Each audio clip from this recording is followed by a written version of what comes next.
Anos de chumbo? Anos rebeldes?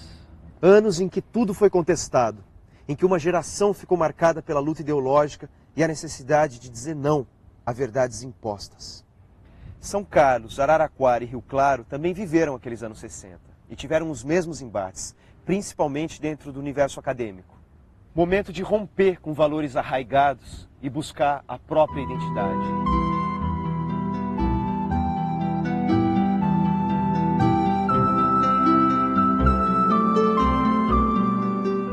Um francês que nem sabia direito para onde estava indo. A pronúncia enrolada não impediu de marcar a história da cidade. Jean-Paul Sartre, um dos maiores filósofos do século XX, rodou o planeta e ampliou o mundo de Araraquara.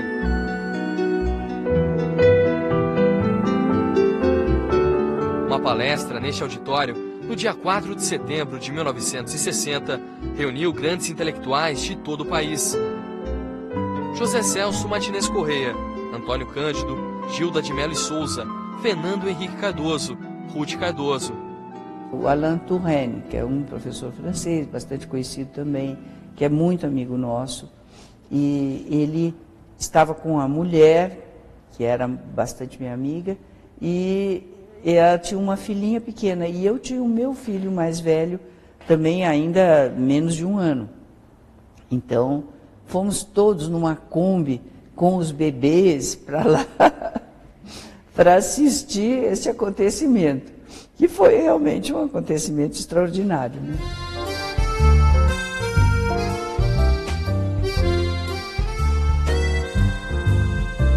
A visita a Araraquara se deve a este senhor, que até hoje não acredita no que conseguiu.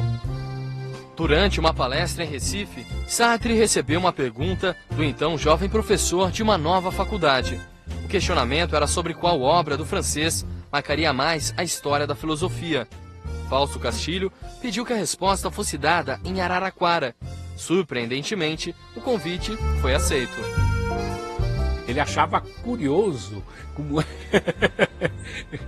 é que uma faculdade recém-inaugurada no interior poderia se interessar por assuntos tão diferenciados. A conversa em francês virou disco, CD, livro e foi incluída entre as obras completas de Sartre. A visita ajuda a entender um pouco o clima dos anos 60.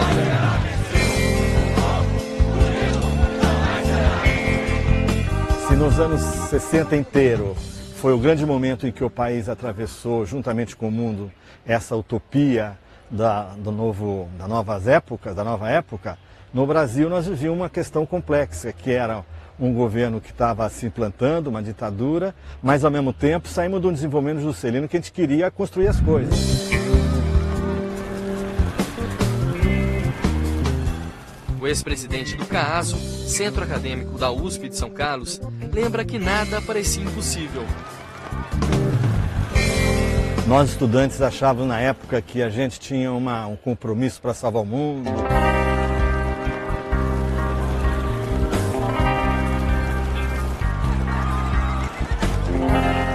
Être libre, ce n'est pas pouvoir faire ce qu'on le veut, mais c'est vouloir ce qu'on le peut.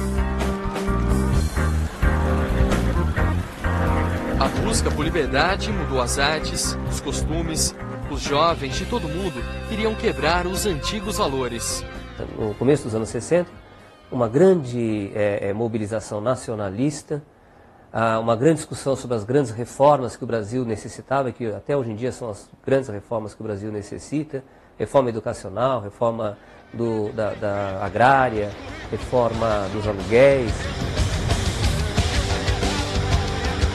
Toda essa efervescência sofreu um golpe em 1964.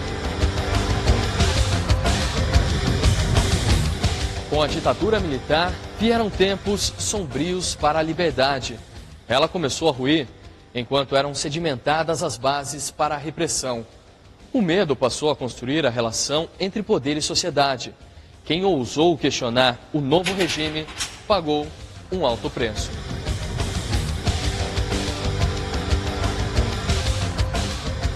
La violence sous quelque forme qu'elle se manifeste, est un échec. Muitas vezes, nem era preciso fazer parte da luta política. Um que foi reclamar de salários atrasados com o empregador, isso é comunista, preso. Outro que a filha estava em processo de sedução pelo empregador, o fazendeiro, o rapaz foi reclamar da delegacia, preso como subversivo. Seu Irineu lembra as pessoas que fizeram companhia ao pai, preso por 2 semanas pouco depois do golpe. O vereador de oposição foi considerado perigoso ao regime, foi afastado do emprego, ficou 28 meses sem salário. É muito melhor você ter sofrido algum prejuízo em função de uma conduta correta, de uma conduta séria, de um chefe de família, do que eventualmente ter uma vida melhor decorrente da covardia ou da omissão.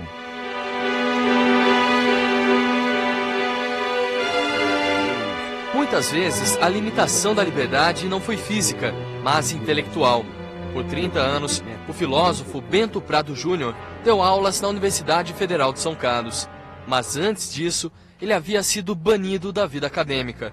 Durante o regime militar, foi aposentado precocemente da USP e proibido de dar aulas em instituições públicas. A solução encontrada foi o exílio na Europa, 5 anos longe do país. Ele era um homem de esquerda, era um homem progressista, pagou um preço caro, como todos pagaram. Bento Prado Júnior foi exilado em 1969, um ano depois do ato institucional número 5, um golpe que nocauteou de vez a liberdade. 68 foi uma espécie de fechamento da ditadura, ainda mais radical do que o que tinha acontecido em 64. Uma espécie de golpe dentro do golpe. Apesar do endurecimento do regime, muitos não desviaram o caminho da contestação. E hoje eu volto por outras estradas, já não me importam velhas namoradas. Eu vim dessa vez companheiro, juntar o que eu tenho de novo nas lutas do povo. O estudante Lauriberto Reis começou a militância política ainda quando morava em São Carlos. Mesmo com as baixas notas em português, não faltava contundência na escrita. A solução do Brasil é tecnológica. Para nós não é política. É claro que cada política se implica numa tecnologia, mas antes de tudo política. Anos depois, já estudando na USP em São Paulo, ele fez parte do movimento de libertação popular e teve que ir para o exílio. A distância não mudou os planos. Minhas convicções amadureceram. Sei o que quero. Acredito na minha luta. É a única maneira digna de viver. É preciso construir um homem novo, uma nova civilização, novos valores. Estou disposto a tudo para trabalhar nesse sentido. É o que, para mim, dá sentido à vida. Em 1972, retornou clandestinamente ao país e, aos 26 anos, acabou fuzilado pela ditadura. Ele tinha chegado num nível de compromisso, num nível de colocar isso como uma coisa mais importante da vida dele, que não tinha sentido, né? Não estar presente, não procurar mudar, não procurar encurtar o tempo da vida da democracia para o Brasil. Celui qui n'a pas peur n'est pas normal. Ça n'a rien à voir avec le courage.